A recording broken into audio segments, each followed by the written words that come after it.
At the end of the day, you know what you're about. And so when you take stuff personally, you're letting somebody else convince you that you're not worthy. When somebody tells you, you know what, you suck, you fucked up, whatever, if you don't have confidence in your own integrity, then you're going to be like... You might start buying into that. Yeah, you're going to take it personally and get defensive and say, what do you mean, man? But if you're really confident in yourself that like whatever they're saying is their problem and they're projecting on you, then you're so much stronger. You're not validating any of that shit, and you immediately get the high ground all the time. Wow. You never lose the high ground if you're always in that place.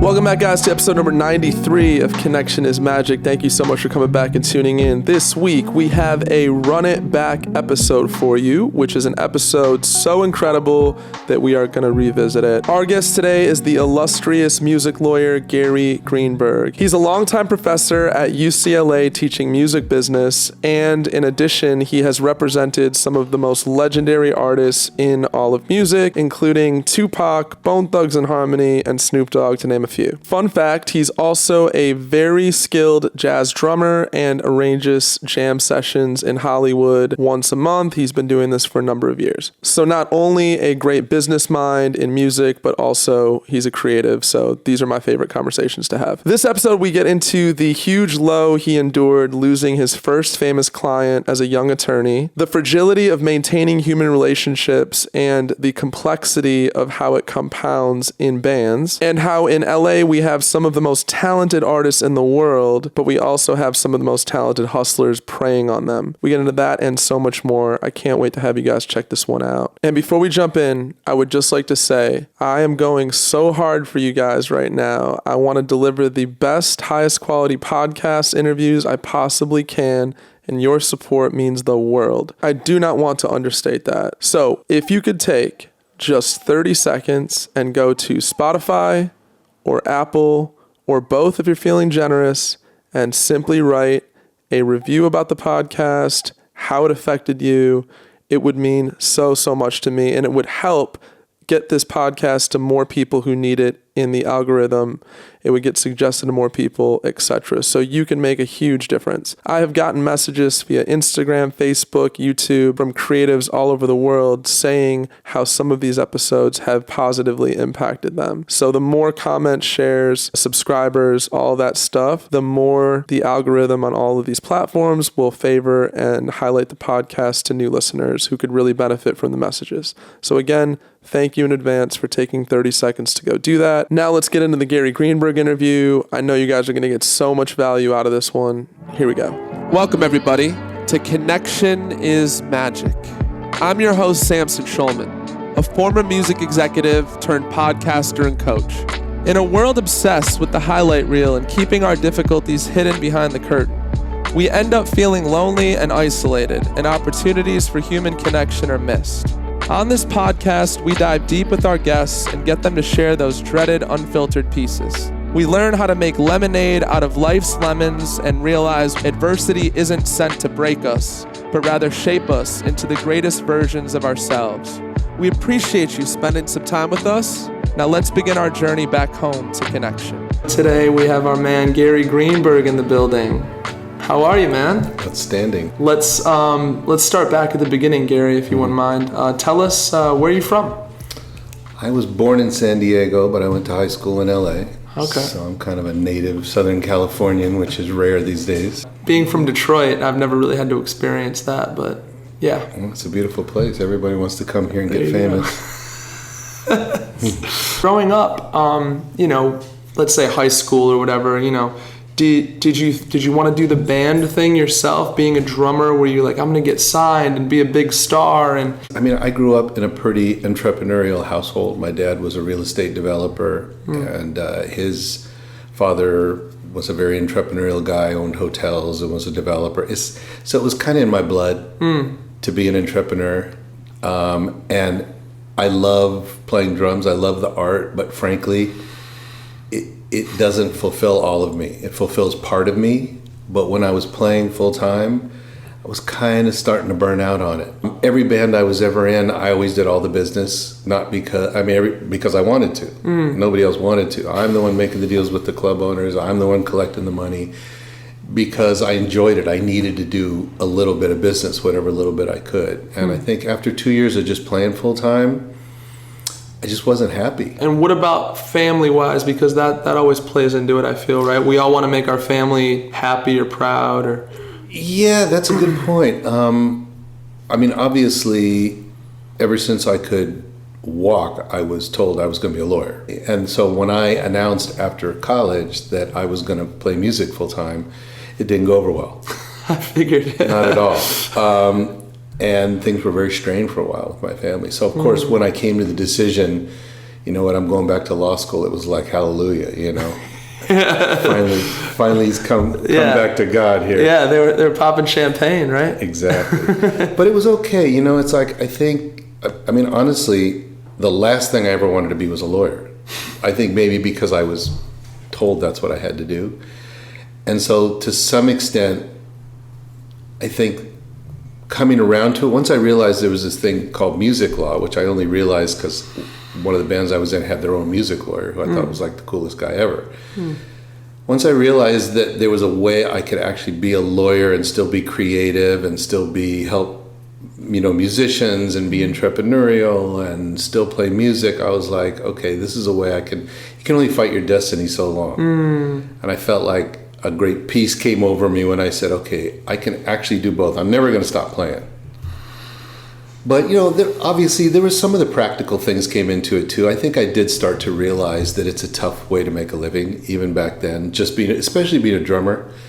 It's one thing if you're the artist, because as an artist, as the front person, you can write songs, you can start building assets, building property, but as a drummer, you're a hired hand. And that's true. And also that was right around the time when drum machines were starting in, and I saw more and more people were starting to lose gigs, get replaced in studios by drum machines. And a lot of drummers I was hanging out with were like, oh man, there's less work. And I kind of saw a glimpse into the future. Like I didn't want to have my whole life be at the whim of other people. There was one band I was in that I was really excited about that I got fired because the lead singer thought his girlfriend liked me. It was literally about that. She was flirting with me one day backstage, and the next day I'm gone. And I'm like, it's kind of an epiphany to me, like, you know what? I don't want this to be the rest of my life. I need something that's I can hold on to a little more. What age were you when that happened to you? I was like 22. See, I don't know. When you're 22, you still think like you can conquer the whole world, I feel like, But it's cool that you had that realization early. But it was a combination of things. It wasn't just, no, the music thing is going to be too unstable for me. It was that combined with it wasn't really making me happy. And then like I said, music law was like this gift from heaven, because it's really, what music lawyers do is not what most lawyers do. And so it's a very sort of creative, entrepreneurial building type of part of the law. Unlike a lot of other areas of the law, which are all about fighting and, all the rest of it. Making it as an artist is one of the most extreme examples, I think, of overcoming adversity. Oh, it's brutal. And in fact, this would be interesting. You said, how many artists actually recoup their original record deal? It was abysmal. For a long time, I thought it was zero. Or very close to zero. I've been corrected recently. I guess more and more artists are actually recouping only by virtue of the fact that they're not getting as much money. The old cliche is, well, the good thing about me not giving you a lot of money is you'll recoup faster. Right. That's the oldest hustle in the music But that's business. true now. Well, it kind of is true. Okay. It is true. It still is a bit of a hustle, but it's really hard to persevere and to keep it going when you're constantly, you're making very slow progress. Because all bands, you're trying to keep together a group of people. Everybody's got their own life, their own pressures, their own, things pulling them in other directions. Every band I was in broke up for one reason or another. Either the key guy got a better offer to do something else, or somebody decided I'm done, I'm going back to medical school, or whatever it is. And And then again, it can also break down because of ego, because of really petty human things. One guy feels like he's not getting enough mic time, and the band starts fighting, and one guy feels like he's really the main guy in the band, and his name should be bigger than everybody else. Maybe he should even be getting a bigger cut of the gigs. Everybody else gets pissed. You argue over songwriting. You argue over, the one guy says, well, I really writing all the songs, and everybody else says, no, we write them together. I mean, there's a million things that can happen. Relationships are fragile in the best of situations. In the best of situations, right? Yeah. You try and put together 4 or 5 people, and you've got, I don't know what the exponential number there is, how many relationships you have to keep intact in that group. So historically, groups have imploded. Even the big ones. Artists live with a tremendous amount of anxiety. Anybody involved in the music business is in a constant state of anxiety, whether you're a business person or an artist. A manager, whatever. Because honestly, it's one of the most unpredictable businesses on the planet. As much as the executives try and make it predictable with their charts and their market research and all the rest of it, the fact of the matter is, hits happen from the most unexpected places. I think most of the time when a hit happens, it catches everybody by surprise. And when something doesn't work, everybody is surprised. And public is very fickle. Absolutely. And so Absolutely. when your stock and trade is predicting the public taste, you're going to live in a state of anxiety all the time. Very well said. Now, as it's interesting, though, because in your position, you're kind of like, what do they say? The house always wins. You're like the house. You're like the casino, because you're doing the deals. They're coming and going. And I'm sure all your clients, you hope for the best, of course, but you're not going down with the shit. That's the thing. Well, that's why I'm doing this instead of, one of the reasons I'm doing this instead of playing drums. I mean, it is much more stable and predictable. I mean, the lawyer is probably the most stable part of the team, for sure.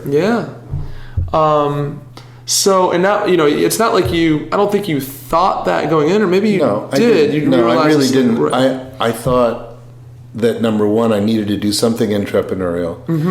When I found out what music lawyers did in terms of deal making and contracts and putting people together and sort of interacting with everybody else in the team, I thought, wow, that's really dynamic. It's sort of what I do anyway now on a very street level for all my bands. I can do this. And again, the voice in the back of my head, Gary's going to be a lawyer, Gary's going to be a lawyer, Gary's going to be a lawyer. All of a sudden it was like, wow, this is a win-win for me. There was an artist that had a big hit on the radio. They were taking off, right? And you were doing that deal.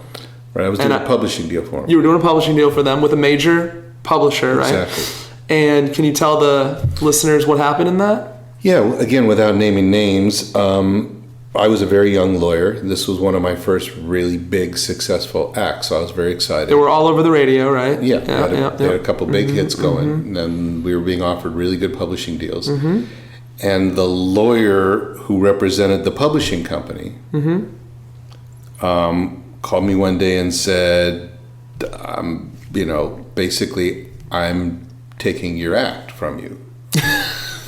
And so he came to me and he said, I really like your client. I'm going to take them, basically.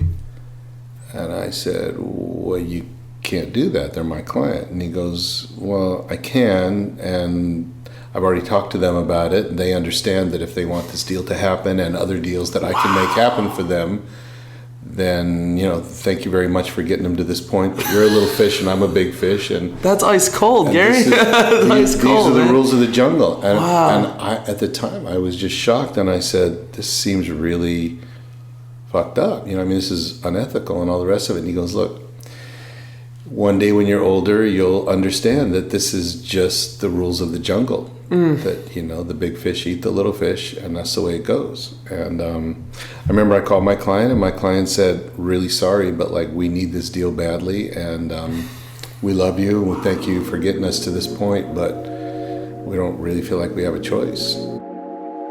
Hey guys, I'm now offering a limited number of spaces to do artist coaching directly with me. If you are a creative and you've been feeling stuck in stagnation, or you're burnt out from putting yourself out there over and over again, hitting closed door after closed door, not sure if you should keep pursuing what you are doing, then congratulations. You are on fertile ground for a transformation and setup to what could be your greatest chapter of life yet. The only key you need to be aware of is to not remain isolated trying to do this all by yourself. Something we are all doing more than ever these days, by the way. Partnering with a trusted guide who's able to help you identify your blind spots and get you back in touch with your deepest truth can make all the difference. When we're in these places, we're just too close to things, and what ends up happening is we get lost in the sauce of the situation and struggle to find our way back to true north. I know this firsthand, as I had to navigate leaving a decade-plus successful career in the traditional music industry, working at Interscope Records, The Tonight Show, and managing artists, and after it was over, falling into an abyss for many years to figure out my way to the other side. I wish I would have found the right help sooner to make that transition way more graceful. That's why I'm so passionate about helping fellow creatives, because I know it's possible to hit blackout levels of adversity and come out on the other side further ahead than when you went into it. To schedule your introductory coaching call with me, simply click on the Connection is Magic show description, then scroll down and select the Coaching for Artists tab. You don't have to do this alone. Remember, connection is magic. Now let's get back to the show. It stung for a little while, but then I realized, okay, I just had to watch my back better. It taught me, if somebody told me something once early on in my career, which was really valuable. They said, when stuff like that happens to you, you can't get mad at the person who you think has wronged you. You have to look at them like a teacher, because they're teaching you something. Wow. And so after that, I always watched my back. Wow. A lot. I was very naive, and I didn't know. And when I look back on it, I realized the warning signs were there, that this guy was sort of taking meetings with them and talking to them, and I was sort of allowing it. I wasn't interjecting myself enough and really making sure my client, what I should have done was had competing offers going, because then I could have used that. I mean, there are things I could have done to protect myself that I didn't know because I was young. A little green, naive. I was green, so I was very ripe for the picking. And so again, I don't really, looking back on it in retrospect, I mean, I would never do that to somebody. Yeah. But I have a different code of ethics than most people. But at the time, it was part of paying my dues. Lawyers pay dues just like artists pay dues, just like managers pay dues. Is that right? Everybody pays dues. Okay. Just being a lawyer doesn't mean all of a sudden like, oh, you never struggle, you never pay dues, you never get screwed. No, not at all. Well, you picked this area where you're like, totally in this. There's nothing. No, it's this safe bubble, and that's not right. It ain't a bubble. It ain't a bubble, and it ain't safe. And you can always get second guessed. People are always sometimes pointing fingers. When something goes south, the artist is never to blame. So they're always look to blame other people. Blame the manager, blame the lawyer, blame the agent, blame everybody else. So it's not like lawyers are immune from that wrath. When things don't go well. Yeah. So I'm always on guard all the time. Now, fortunately in my career, I haven't really had many of those situations, really hardly any, just because I'm such a good person. I always do the right thing. Put the good energy out there. And I'm always honest, and I'm always straightforward, so people don't really want to mess with me. Yeah. Even if they want to blame somebody, they're like, oh, we can't blame Gary, because Gary always does his best. Yeah. But you can never really sit there and rest easy. It's a stressful business. And believe me, I take on a lot of stress every day. It's not this like all smiley, happy job. I mean, it's a lot of stress because I'm the one place that all my clients come to calm them down. Oh, that's right. Yeah, when things seem like they're spiraling out of control, people need to know they can call Gary, and Gary will ground them. Yeah. He'll be the rock. He's always steady, and I'm good at that. But it takes a toll. It's not easy to be that rock all the time. No. So believe me, everything has its positives and negatives. You're like, I was going to say, you're like a police officer in a way. Like, police officers see a lot of bad shit. And you see a lot of bad shit, don't you? I do. I see stuff that would just really, make your skin crawl, that people do to each other. because the music business is a very exploitative business. People, you're talking about people's dreams, and whenever you've got artists running around who so desperately want something to happen for them, they're easy prey. And believe me, this town has the most talented artists in the world. I believe that. They also have the most talented hustlers.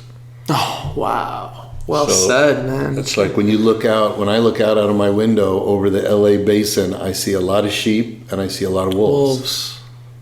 And hopefully I try and save as many sheep as possible from the wolves. That's part of my job, but I can't save them all. Oh my God. You're like the Humane Society here. It's awesome. It's true.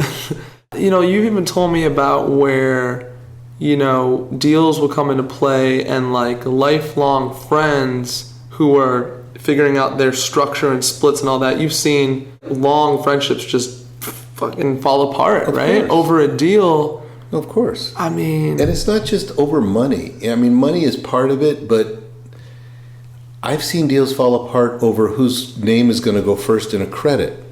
I mean, there's a lot of emotions at stake when it comes to art like this. People get really invested in their art. Yeah. And it becomes precious to them. And so they're not rational about it. I literally had a deal not too long ago where it was held up for almost 6 months because these two producers could not agree whose name was going to produce by X and Y. And who was going to be X, who was going to be who, and who was going to be Y. And these people had a history with each other? They had a history. Okay. Yeah. And they had done other deals together, and it was always X was always first, and X was my guy. And all of a sudden, Y one day decided, you know what? I'm tired of you always being first. I want to be first. And what was the result? What happened? Well, ultimately, X went first because Y finally broke down and said, I need my money.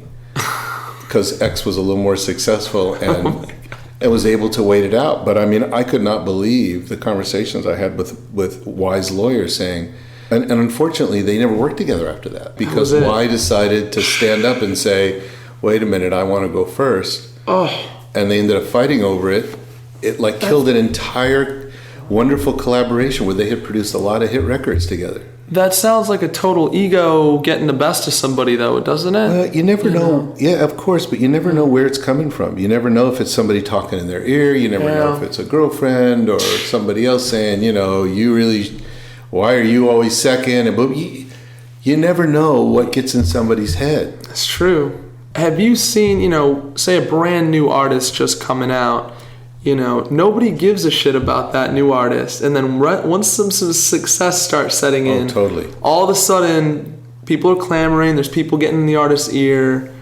It's almost like I'm envisioning like blood in the water. And sharks come, you know what I mean? Again, exactly. That's exactly what it is. That's exactly what it is. Yeah. And some of the sharks are good sharks. I mean, some of the sharks are the kind of sharks you want. You want, when the blood's in the water, you want the big agent at William Morris. Unfortunately, a lot of times in our business, success tends to happen quickly when it happens. Even though you may have toiled for a lot of years to get there, when it happens, it tends to happen quick. Yeah. And a lot of times you're unprepared for it. And so it's not like most businesses, when you get successful, it happens sort of gradually. You get one successful restaurant, then you open up another one, and then you go buy a house to help you with taxes, and you start getting investments. It's like you have a chance to sort of ramp up and learn how to be a good business person.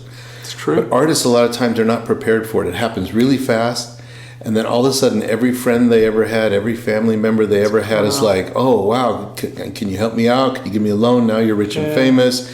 And all of a sudden, they've got entourages of people that want to just hang around and be around them, and they've got these huge expenses, and it's like it gets really overwhelming, and artists a lot of times just don't know how to handle it. And sometimes just the weight of all that brings them down. You've seen that? Oh, totally. I've totally seen that. I've seen family members turn on artists. Family members too? Family members, wow, absolutely. Man. Are like, well, you owe this to me now that you're a big success. Like, I've always wanted to start my own clothing line, so of course you're going to help me, right? Like, you're going to put your name on my clothing line, right? And the artist is like, well, no, I'm not. And the cousin is like, we talked about this when we were kids. Like, are you kidding me now? That's great. How could you leave me hanging? That's so great. Oh my God. I think what would be interesting to talk about is you do a lot of work in the hip hop business. Can we talk about how you found your way into hip hop? Sure. My first really big client of my own when I worked at 2 firms first before I went off on my own. And my first really big client that was my client was Young MC, who had the song Bust a Move. Okay, right. Yeah, everybody knows that. Which was a huge song. It was the first hip hop Grammy. Oh, nice. It was it's still a huge song. Yeah. 25 years later.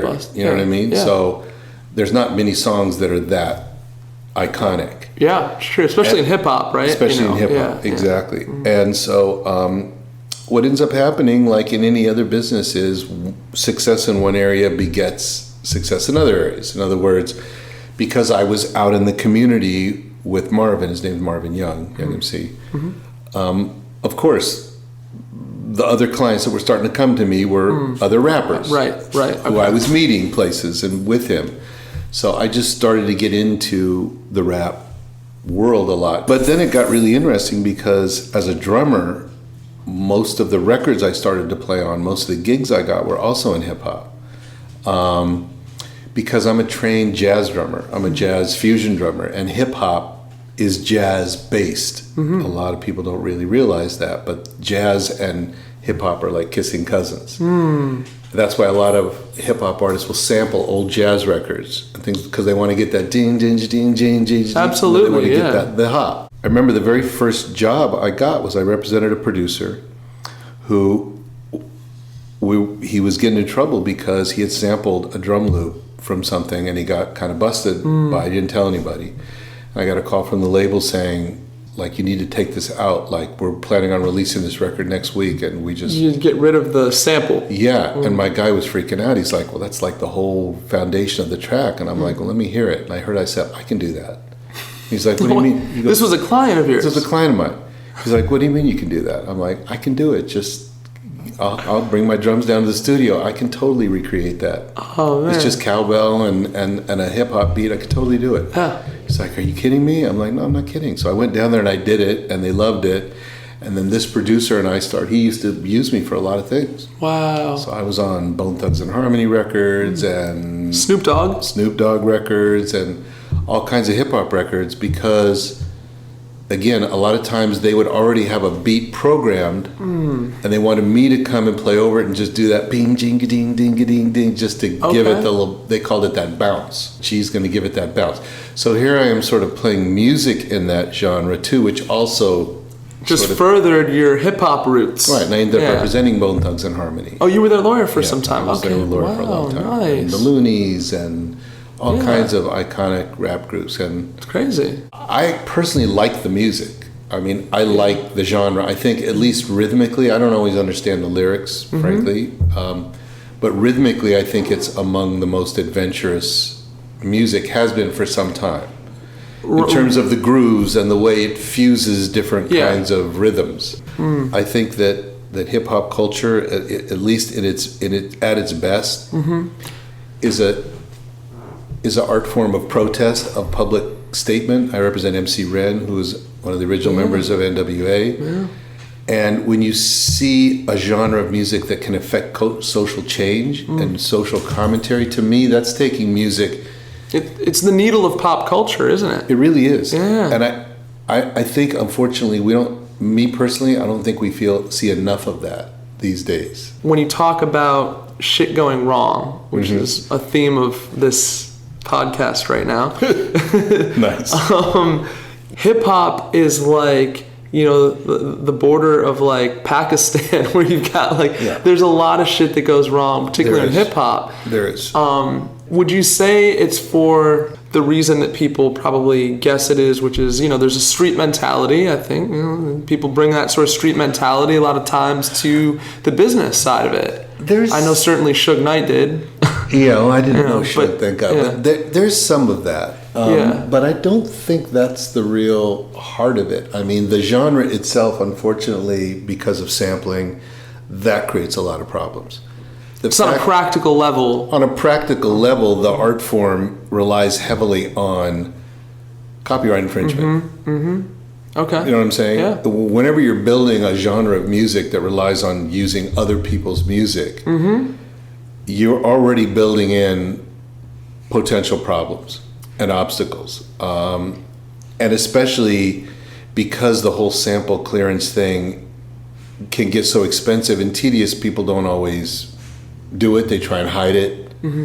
They speed it up, they slow it down, they do just enough of it, and it's treacherous, and a lot of people don't want to always do business with hip-hop people because they're afraid of samples. It ends up being very contentious in all kinds of deals that I do when there's samples at issue. But of course, there is a certain street mentality, but I don't think that's unique to hip-hop. I've seen it in rock. I've seen it in other places too. Okay. Same mentality of people that basically came from a survival. When I say street, I mean more like people who've had to really struggle to survive. If you come from that place, it's hard to have the long view of business. You're always like, where am I getting paid? Where am I getting paid? Where am I getting paid? And that can make business challenging to do. But I don't think that's unique to rap. I've seen it in other areas of the business too. And the interesting thing is it's very misunderstood because I think a lot of people sort of stereotype rappers as, you know, gangsters or whatever. But again, the music, I just think, I mean, it's proven to be a very resilient art form. Yeah. I mean, people wrote it off. I remember early on when I represented, like I said, Young MC and then Bone Thugs and some of the other groups I represented, a lot of my colleagues were like, you don't want to get too many rap clients, man, because that genre is going to die. They thought it was going to die? Oh, yeah. Early on, people thought this is a fad. This is going out. Oh my God. Honestly, like, how resilient can an art form be where people are just yelling into a microphone? I think rock is that way. I think rock feels like it's dead. Totally. We spoke on it earlier. You know, rock at times can feel one-dimensional. There's just so many ways you could go in hip-hop that allow it to keep morphing, and which is what it's doing. Yeah, exactly. You worked on the American Idol show for a little while, right? Yeah. So take us through that, maybe how you landed that gig. The show was just starting, and what American Idol did, it was an English company, and what they do is they decided early on, because once the contestants get to a certain point, and they do this now with The Voice, all the shows have followed this model. They make them sign, the contestants, when they get to a certain point, they have to sign a record deal and a management deal and a merch deal and a touring deal. Before the show's over, right? Before the show's over. If they don't sign all that stuff, they don't continue. They don't go on the show. And so... Wait, I just got to pause. That seems really, heavy and fucked up to me to like put people in a headlock for life. I mean, I know you're giving Well, it's not for life. It's not for life because it's only if you get to a certain point are they even really going forward with you. It's usually, quite frankly, it's only the winner. It's sort of guaranteed all that stuff. But they want options on everybody else. Right. Okay. Just in case. Right. There's somebody who came in like a Daughtry who was... Oh, that's right. He didn't even win. Yeah. He came in like 4th or 5th. That was season 5 of Idol, and I represented the contestants. Actually, Taylor Hicks won that year, and Daughtry, they picked up an option on him and signed him. So they want the option to sign everybody. Anyway, so they've got to get everybody to sign all these contracts, and they decided it would be chaos for everybody to have their own lawyer. So what they do is they want them all to have one lawyer for that process. And so they actually do like an American Idol for lawyers where they bring in 4 or 5 lawyers and everybody gets like a half hour to make their pitch to the contestants. You mean you as the lawyer? You as the lawyer. You come in there and say, I'm really great, I do this, I do that, I do this. And then after all 5 lawyers have done their thing, the contestants vote. And whoever gets the most votes is the lawyer for the contestants for that season. Mind-blowing, Gary. That's how it works? You guys are basically auditioning for the gig. That is great. Okay. It's pretty fucking cool. Okay, actually. Awesome. I got on the list of lawyers that were under consideration. Then I actually had to do an interview to even make the short list, the 5 lawyers. Wow. So I had to go meet with the producers and their legal team and everything. So yeah, then I got put in the mix, and season 3 was the first year that I got to do my presentation, and I won. Amazing. That was Fantasia's year. And so you got to represent Fantasia. And I still represent Fantasia. That's very cool. That's very cool. She won. And did any of like 2nd or 3rd place that year, did they go anywhere? Well, Jennifer Hudson. Whoa, she was in that too? She was in that year. Wow. She actually came in like 7th or 8th or something. Wow. Yeah, she went on to be huge. Yeah, huge. movie star too. Yeah, totally. Yeah, okay. So there've been a lot of really great performers that have come out of that. You know, it's really interesting because I have clients all the time, prospective clients will come to me and say, I've been asked to be on The Voice, and should I do it? Mm. And I always say, what else do you have going on? Great question. If you don't have a lot else going on, then this can be an easy way in. It's like a fast track to an international audience. But if you have a lot going on already, it's probably not a good idea, because the perception in the industry, unfortunately, is not always good about former contestants, even if they did well. Right. Because the shows are essentially karaoke shows. I know. Yeah, I think what it does is it sort of decimates your credibility as an artist. I think that's just me personally. Well, it can. You know, it can. So it's this real catch-22. Like, you get this incredible national exposure that you couldn't buy. Yep. You're basically getting to perform in front of millions and millions and millions of people. For sure. Labels would kill for that kind of exposure. It'd probably take you like 5 years of slugging it out on the road, if you even get there. Exactly. Yeah. So you've got this incredible opportunity to be heard and seen for all these people, but unfortunately, you're singing other people's songs. Mm-hmm. Yeah. So being a great singer and being an artist are not always the same thing. Mm. And so you can get this reputation for being a great singer and nobody knows you as an artist. That's true. And honestly, most people I get signed to deals these days, they get signed more for their artistry than their singing. Of course. I feel like because there's far more great singers out there than great artists. Correct. Look, the shows are not there to make great artists. They're there to get ratings. That's right. They don't really care what happens to the artist after that season, truth be told. I mean... Truth be told, right. I mean, I think they do. Of course, they would like their artist to succeed. It reflects well on them. Right. Did you enhance your game as a music lawyer from that experience? I mean, I've enhanced, honestly, it's like everything else is going to sound cliche, but I try and enhance my game every day. Every experience I have, every new client, every new situation. Even how many years have you been doing this? 30 years. Wow. You still have that mindset? You got to. You got to. If you don't have the mindset of, I'm going to learn something new every day and sharpen my game. Yeah. Then when that happens, then it's time for me to quit. Wow. Have you thought about, leaving the music business? Because I mean, you saw the golden days, didn't you? Yeah, where you millions totally. I never saw the golden days. Right. So I would imagine for a lot of people who were exposed to that and then now they see this new reality, it's a tough pill for a lot of people. It is a tough pill, although I think most industry veterans that have been doing it as long as I have feel like the worst is over. Yeah. We've suffered through 15, 16 years of moments where people thought the music business is done. It's over. There was exactly in that window, it wouldn't be crazy to think of veterans thinking about leaving the business, right? Totally. Well, a lot of people did. Many did. Yeah. A lot of people did. But you know what, Sam? This is all I know how to do. I mean, I'm a lifer. Yeah. There's no way I'm not going anywhere. I just changed. I just became closer to the street, so to speak, and just built up. People, like you said, even in bad times, people still need lawyers. They need them for different things. Yeah, of course. Yeah. And so I've just, fortunately, my skill set, because I'm so entrepreneurial and because I'm an artist myself, I was able to adapt and change my business model where I was helping a lot of more struggling up and coming artists sort of put things together and help them make plans. And I had to be more entrepreneurial, but in a way it was kind of fun. Again, it upped my game. I feel like I'm a better lawyer now as things are starting to turn around because of my entrepreneurial skills and having survived some really tough times. That's right. War wounds.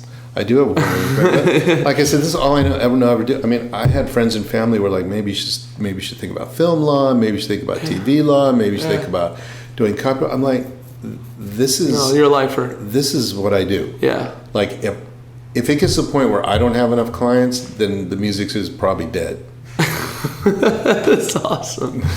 Well, I mean, that's what 30 years gets you too. You know, you got a foundation after 30 years you got where roots. you can, you got roots. You got roots. So, and thank God I have a really strong reputation because I've always done good things for people. I don't rest on my laurels ever. I don't ever go into work and say, I've been doing this 30 years, so I'm cool. I'm good. safe. No, Yeah. I mean, I'm still got to be hustling just like day one.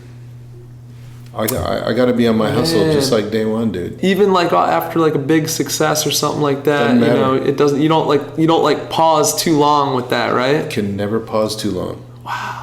Because you know what? There's a lot of hot young lawyers coming up. Man. That all want my clients. Yeah, that's right. When I was a young lawyer, it was the big fish in a weird way. Now that I'm a big fish, it's the little fish that are trying to nip around at my client.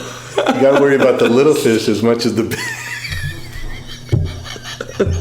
Gary, we're going to put that in the show notes. That's a good quote, man. But you have friends that have said, fuck this, I'm out of here. Totally. And those were vets, you're saying? Totally, absolutely. Wow. People gone into real estate, people gone into other things. They're like, I can't handle it. Yeah. Does that throw, I mean, it's almost like seeing like a fellow comrade go down in like some gunfire or something, right? It does, it's sad. Yeah. For sure it's sad. Yeah. And of course it gives you pause. Like, wow, you know, am I next? Yeah. But you just can't think that way. Again, music's my whole life. As a player, as a business person, as a lawyer, I just don't have a choice. That's and frankly, I think most creative people, the people that win, you have to have that attitude. Like, I don't have a choice. For me, that's what it is. You know, I believe this. I was put on this planet to do this, and I'm going to do it till I can't do it no more. That's powerful. Talk to us about side hustles. So I've taught at UCLA Extension now for a long time. I'm teaching again this January on it's called Turning Your Talent into Dollars. It's a really cool program. It keeps me sharp. Because as a teacher, like, you don't want to start getting asked questions that you're like, I don't know. That's right. Gary, how much do you get per stream from Spotify? I don't know. Yeah. So it's forced me to stay on my game, which is really cool because as a professor, you're supposed to know shit. Of course. You know, there's a lot of music schools out there where the people doing the teaching haven't really been in the mix, right? You know, and I think exactly, and I think that's a problem with academia in general. Is there are a lot of people teaching who don't really know what it's like to be on the front lines taking bullets. Absolutely. So it's I feel like I have a lot to offer people. Another thing we've talked about before, which I think is interesting, is you know, you have been sort of courted or approached by bigger law firms throughout your career. Totally. And you know, I feel like you've always said no, right? Well, I've always said no. And can we talk about? Sure. Go into that, yeah.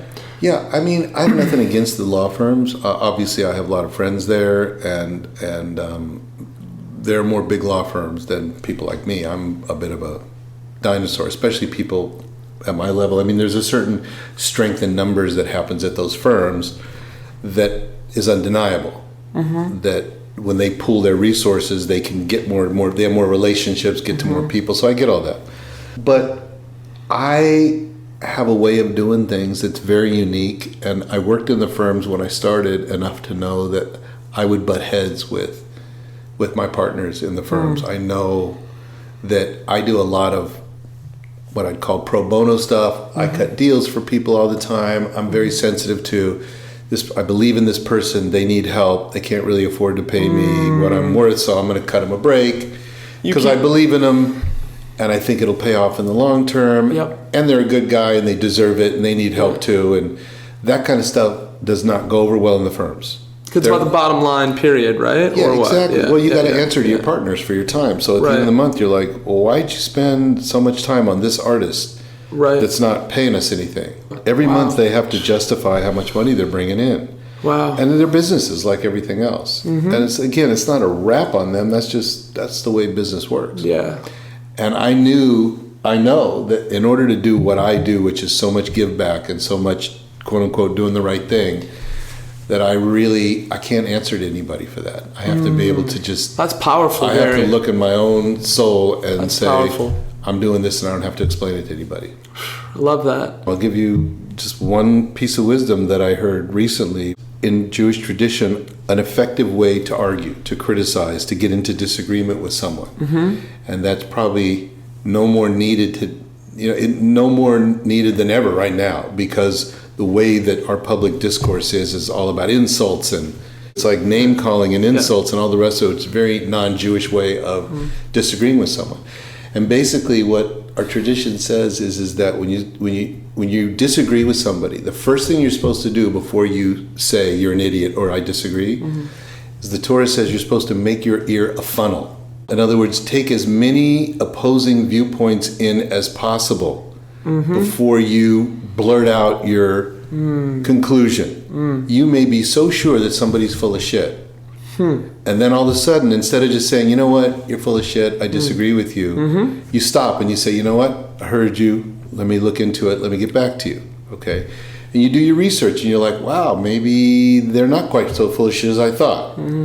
And that then affects how you respond instead of just being so sure that you're right. Somebody told me, and it's not Yiddish, but a really wise person just told me, it's not a crazy thing to ask yourself every so often, what if I'm wrong? Not only is it not crazy, it's very wise. There you go.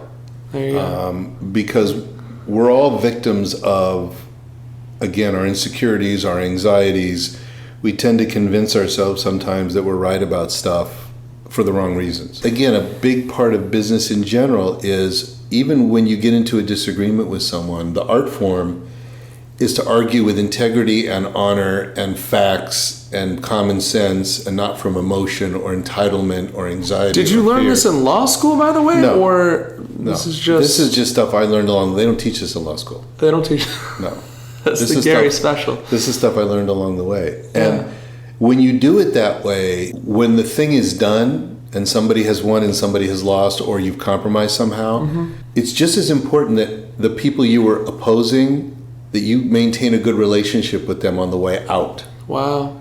Because it's a small business and you're going to see those people again. And if they feel like you treated them with respect, and they feel like you fought fair, you didn't hit below the belt, you didn't, and it's unfortunate because I think that our society has gotten to the point where it's okay to hit below the belt. Winning is all that matters. If you have to lie, if you got to hit below the belt, if you got to sucker punch somebody, you do what you got to do because winning is all that matters. And I don't agree with that. Because like you said a minute ago, it's about your root system. Yes. And your root system, you don't want to have poison roots. Exactly. You fuck somebody over because you lied to them or cheated to them or something. That's it carries on. Yeah. That's a poison root. Absolutely. That can end up killing opportunities down the road. You want all your roots to be healthy and with integrity. And there are some lawyers who have more of a scorched earth, mentality about making deals. It's like I'm just gonna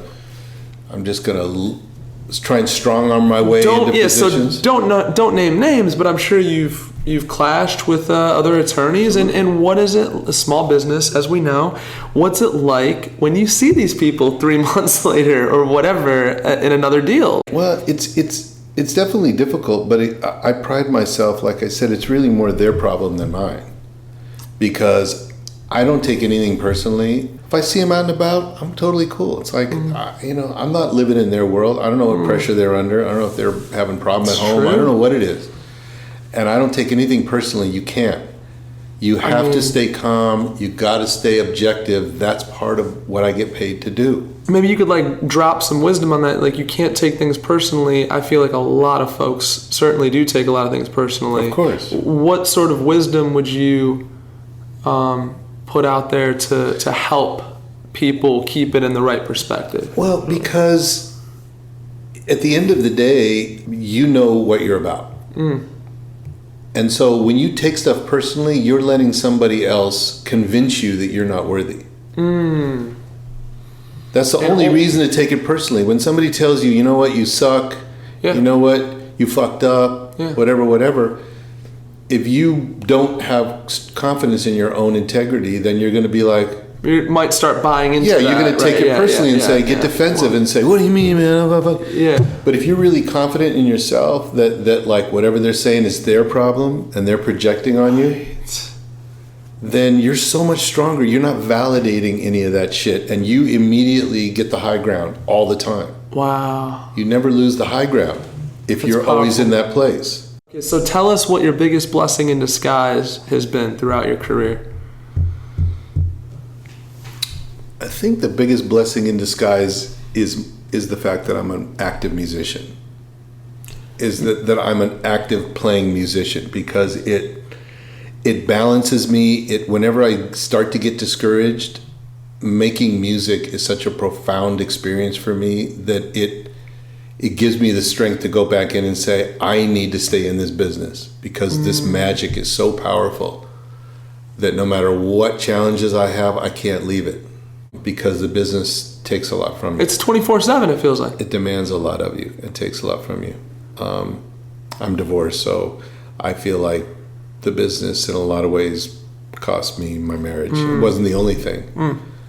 But it's tough. It's tough to sustain it because it's so demanding. You gotta find balance in your life. You know, the business can be, like you said, it can be all consuming, but it's not really healthy. There are certain times in your business career where you may have to surrender to that when you're trying to build something.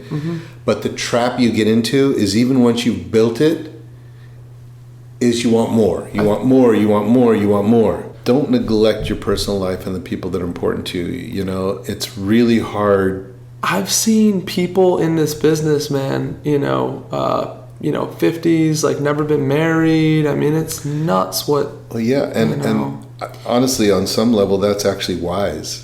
Rather than get into a relationship and then not be able to really give to it. And it's not even time. The revelation I've learned is not so much time, it's quality of time. Okay. Meaning like it's... Meaning that you're not present even when you're with friends and family, because you're so burnt and you're so consumed that you got deals kicking around in your head, right? You're answering the phone, you're checking emails. Yep. You're never really present for other people and other things. Wow. And it's a trap. It's like a drug. Well, because the deal seems life or death in a lot of cases, doesn't it, Gary? It really does to people. And so I'm always the first one. People know me, like, I'll crack jokes. I'll do very borderline inappropriate, say inappropriate things just to get everybody to take a breath. My reputation is the most important thing to me. Always has been. And so... More than the money, obviously. More than the money. More than the money, more than the ego, more than the validation. You know, people, I go out all the time, people are like, you're Gary Greenberg? And I'm like, I think so. Like, I'm looking around like, I don't know, maybe he's here somewhere. But I always still just consider myself really to be like a humble servant of my clients. And I never have let it get to my head. I know people in the business think of me in a certain way. Yeah. And it always kind of takes me aback a little bit. The reputation, you're saying? The reputation, no, but I mean the reputation, the regard that people have for my name and stuff takes me a little back, because again, I see myself as just a humble guy just trying to do good stuff. None of it went to your head, really. It really hasn't. That's really great. I refuse to let it. Lastly, what's your favorite quote? I was watching a movie the other night and Winston Churchill was on there. I've always liked, you have nothing to fear but fear itself. And take it to the next step. The reason why that quote is so important, you feel because fear is what holds us all back from achieving our goals and being our higher selves. I believe that we're all capable of so much more than we allow ourselves to achieve, because we convince ourselves we can't do shit. We convince ourselves it's too hard. We convince ourselves we're not smart enough, we're not capable enough, and that's all fear talking. Instead of just saying, I'm going to trust myself. I know I have abilities. I know I'm smart. But at the end of the day, what holds most people back is their own fear of failure, their own fear of being judged. And even entertainers, I think one of the hardest things I see in young entertainers that come into my office is they're holding back. Because they're fearful. Because they're fearful of making a mistake. They're fearful of hitting a wrong note. They're fearful of going for something and missing. Wow. And unfortunately, that's what people want. People want to see people who take chances, who go for that note. Who might mess up. Even if they don't hit it. Because it almost inspires us to break out our fear. That's what it is. Wow, that's powerful. Oof. Gary, such a pleasure, man. I'm really, really grateful to have you on the show. Thanks, Sam. Lots of gems on here. Thank you, Gary, and thank you, everybody, for tuning in. We'll see you next episode. Thank you so much again for tuning in to today's episode. It really means the world to me. If you heard anything relatable that created new awareness for you, please visit our podcast on iTunes and leave a rating or review. This helps build our audience. Please comment, like, and share this episode out with your family, friends, coworkers, or anyone who you feel would benefit from the messages shared in today's episode. I'm really, really grateful for your help in spreading these messages of hope and wisdom. The world is in such great need right now, and your support helps carry the message onward to others who need it. Also, please consider becoming a monthly financial contributor to the podcast. You can do so by visiting connectionismagic.com and clicking on the Patreon link. Patreon is a third-party platform which helps support creators in exchange for exclusive content and offers. You'll be able to get discounted merchandise like comfy hoodies, t-shirts, as well as retreat discounts where we'll have special guest speakers and group activities to connect you with like-minded community members. Again, thank you so much for tuning in, and until next time, please stay connected.